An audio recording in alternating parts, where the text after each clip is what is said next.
Vermont had just had the flood of 1927. Vermont's transportation infrastructure was destroyed, and Vermont didn't have the money to rebuild it. The Green Mountain Parkway comes along, and it's this wonderful opportunity to actually start to rebuild Vermont's transportation infrastructure. That's a new way of thinking. Hey, we'll go right up along there. Where? It was going to be very similar to the Skyline Drive in Virginia. It was going to run along the spine of the Green Mountains and up to the Canadian border. 260 miles, beautiful. And most of the money will come from the feds. What I need is to get a big picture. Give it to your readers. But we're just one little paper, and I can't promise. Well, here's the pitch. Number one, jobs. We certainly need them, right? It would bring industry. It would get us into the 20th century. Route 7, Route 5, Route 2 weren't even paved. And mud season, these roads would become impassable. You just couldn't get around the state. 2, you've got the beautification angle. 3, tourism. What happened was the National Park Service got involved, and this area where we're standing right now would have been a 20,000-acre national wilderness preserve.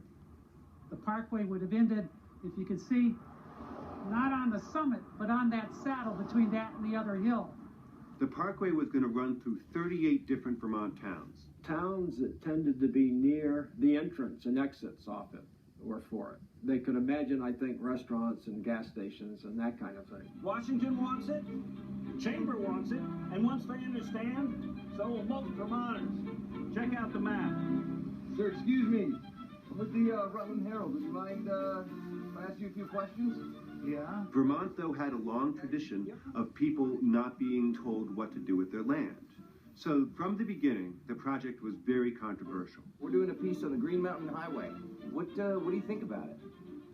Well, I don't know where they're going to come up with the money to buy all that land.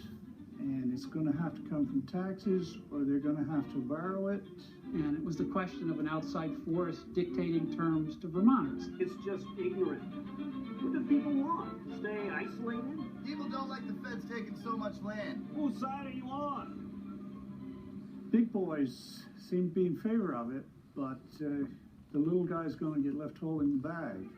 A lot of downhillers, the business elite and professionals, supported the Green Mountain Parkway, but a lot of other downhill folk thought that it was a very bad idea, that it would mar the state's traditional beauty in that way, that it would hurt tourism. You know what downhillers are like? People like me. It was just that kind of issue, very divisive. Excuse me, ma'am.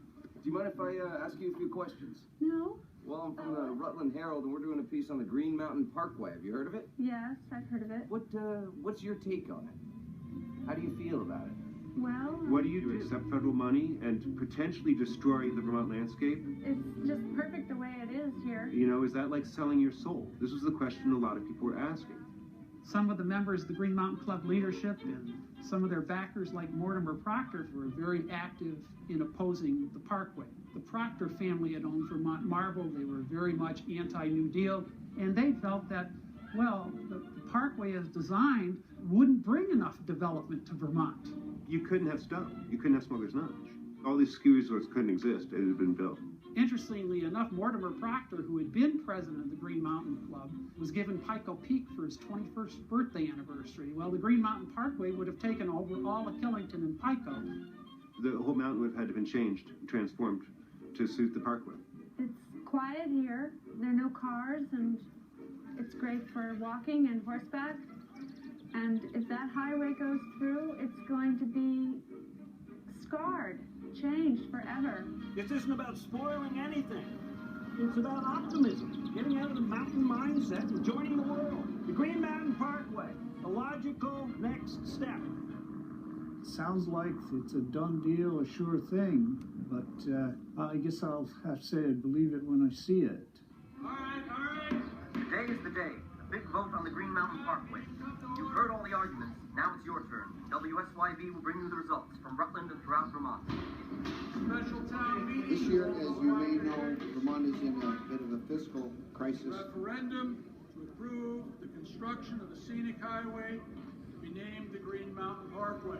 If you want to do it, it's up to us, but we're not under a federal mandate to do it. Because it's up on a ridge. Is this correct? Town decides to do it. It's all along the ridge. It's all along the ridge. It's not going to be any It's a wonderful, wonderful idea. My question It's a bribe, a bad deal. 500,000 acres? Let Mr. Taylor speak. It was a quite vexatious and hot debate between the proponents of access by automobile and those that wanted to preserve the mountains and natural areas. From what we know, a record number of Vermonters have turned out, and a majority have rejected the federal government's $18 million offer to build a parkway across the state. Closing debate and calling the question signify by saying aye. Aye. Those opposed? Nay. Nays do have it, and I declare that the motion is defeated. People just don't want the national government to become a large property owner and regulator of land in Vermont.